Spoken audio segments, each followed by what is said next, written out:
विश्वामित्र वैदिक काल के विख्यात आर्षि एवं योगी थे।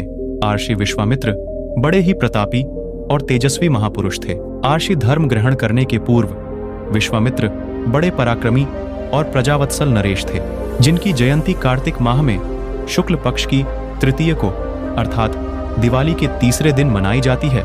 विश्वामित्र जी ने गायत्री मंत्र का आविष्कार किया। वे क्षत्रिय राजा के रूप में अवतरित हुए, जो प्रजापति के पुत्र कुश के पुत्र कुशनाभ और कुशनाभ के पुत्र राजा गाधी थे। विश्वामित्र जी उन्हीं गाधी के पुत्र थे।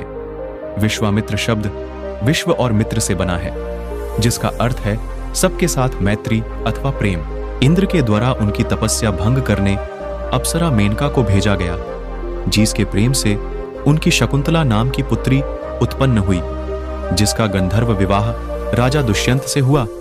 इनका पुत्र भरत हुआ, जिनके वंश में महाभारत हुआ, जिसमें गीता जन्म हुआ, और त्रेता युग में श्री राम से तड़का राक्षसी का वध करवाया।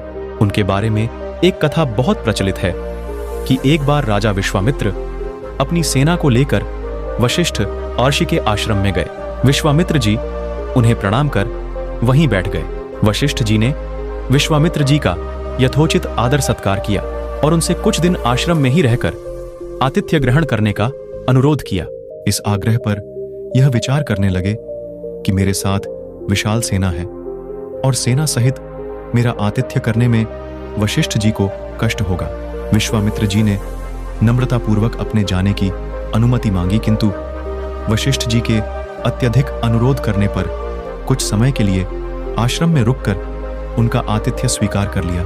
वशिष्ठ जी ने अपनी गौ माता नंदिनी का आह्वान कर विश्वामित्र तथा उनकी सेना के लिए अनेक प्रकार के व्यंजन तथा हर प्रकार के सुख सुविधा की व्यवस्था कर दिया। वशिष्ठ जी के आतिथ्य से विश्वामित्र और उनके साथ आए सभी सेना के लोग बहुत प्रसन्न हुए। फिर इक्ष्वाकु वंश में त्रिशंकु नाम के एक राजा हुए। त्रिशंकु सशरीर स्वर्ग जाना चाहते थे, अतः इसके लिए उन्होंने वशिष्ठ जी से अनुरोध किया, किंतु वशिष्ठ जी ने इस कार्य के लिए अपनी असमर्थता जताई। त्रिशंकु ने यही प्रार्थना वशिष्ठ जी के पुत्रों से भी की, जो दक्षिण प्रांत में घोर तपस्या कर रहे थे। वशिष्ठ जी के पुत्रों ने कहा कि जिस काम को हमारे पिता नहीं कर सके, तू उसे हमसे कराना चाहता है। ऐसा प्रतीत होता है कि तू हमारे पिता का अपमान करने के लिए यहाँ आया है। उनके इस प्रकार कहने से त्रिशंकु ने क्रोधित होकर वशिष्ठ जी के पुत्रों को अपशब्द कहे। वशिष्ठ जी के पुत्रों ने रुष्ट होकर त्रिशंकु को चांडाल हो जाने का शाप दे दिया। श्राप के कारण त्रिशंकु चांडाल बन गए तथा उनके मंत्री तथा दरबारी उनका साथ छोड़कर चले गए। फिर भी उन्होंने सशरीर स्वर्ग जाने की इच्छा का परित्याग नहीं किया। फिर विश्वामित्र के पास जाकर अपनी इच्छा को पूर्ण करने का अनुरोध किया। विश्वामित्र ने कहा, तुम मेरी शरण में आए हो, मैं तुम्हारी इच्छा अवश्य पूर्ण करूंगा।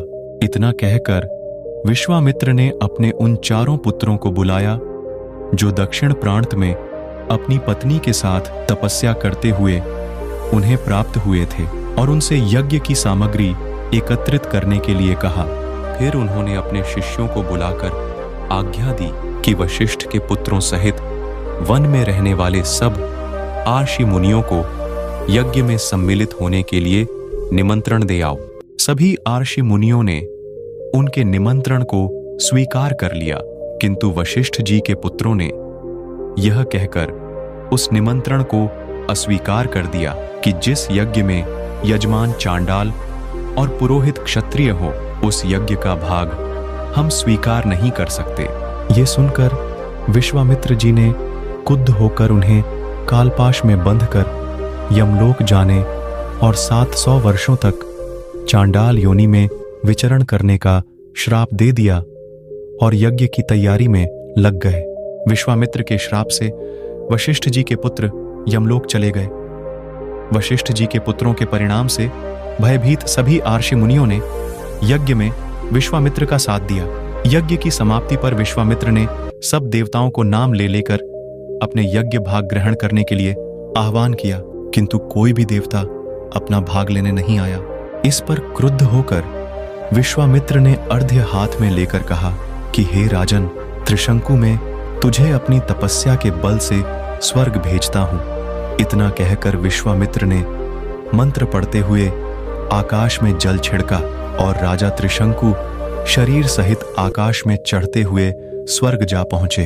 त्रिशंकु को स्वर्ग में आया देख इंद्र ने क्रोध से कहा कि रे मूर्ख, तुझे तेरे गुरु ने श्राप दिया है, इसलिए तू स्वर्ग में रहने योग्य नहीं है।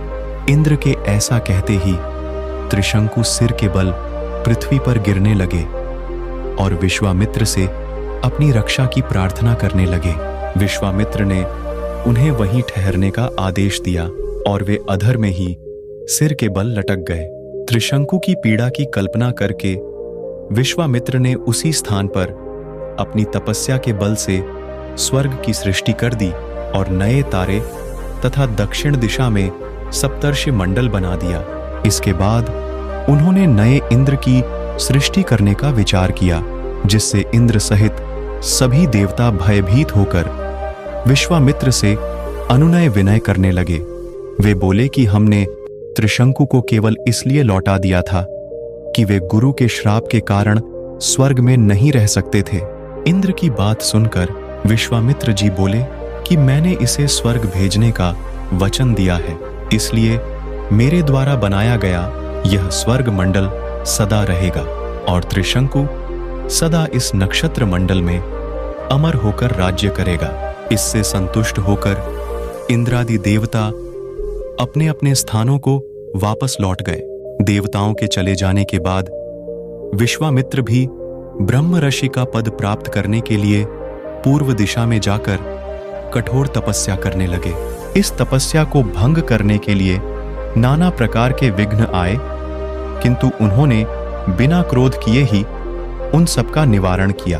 तपस्या की अवधि समाप्त होने पर जब वे अन्न ग्रहण करने के लिए बैठे, तभी ब्राह्मण भिक्षुक के रूप में आकर इंद्र ने भोजन की याचना की। विश्वामित्र ने संपूर्ण भोजन उस याचक को दे दिया और स्वयं निराहार रह गए। अब इनके तेज से सारा संसार प्रकाशित हो उठा है। सूर्य और चंद्रमा का तेज भी इनके तेज के सामने फीका पड़ गया है। अतएव आप प्रसन्न होकर इनकी अभिलाषा पूर्ण कीजिए। देवताओं के इन वचनों को सुनकर ब्रह्मा जी उन्हें ब्राह्म ऋषि की उपाधि प्रदान की, किंतु विश्वामित्र ने कहा कि हे भगवान, जब आपने मुझे यह वरदान दिया है तो मुझे ओंकार, षटकार तथा चारों वेद भी प्रदान कीजिए। अपनी तपस्या को मैं तभी सफल समझूंगा जब वशिष्ठ जी मुझे ब्रह्मर्षि मान लेंगे। विश्वामित्र की बात सुनकर सब देवताओं ने वशिष्ठ जी का पास जाकर उन्हें सारा वृत्तांत सुनाया।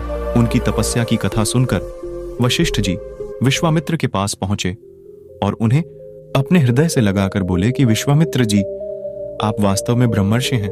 मैं आज से आपको ब्राह्म आर्षि स्वीकार करता हूं। मैं उम्मीद करता हूं कि यह विश्वामित्र की कहानी आपको अच्छी लगी होगी। इसी तरह और मोटिवेशनल कहानी के लिए चैनल को सब्सक्राइब जरूर करें। मिलते हैं किसी नेक्स्ट वीडियो में, तब तक के लिए धन्यवाद।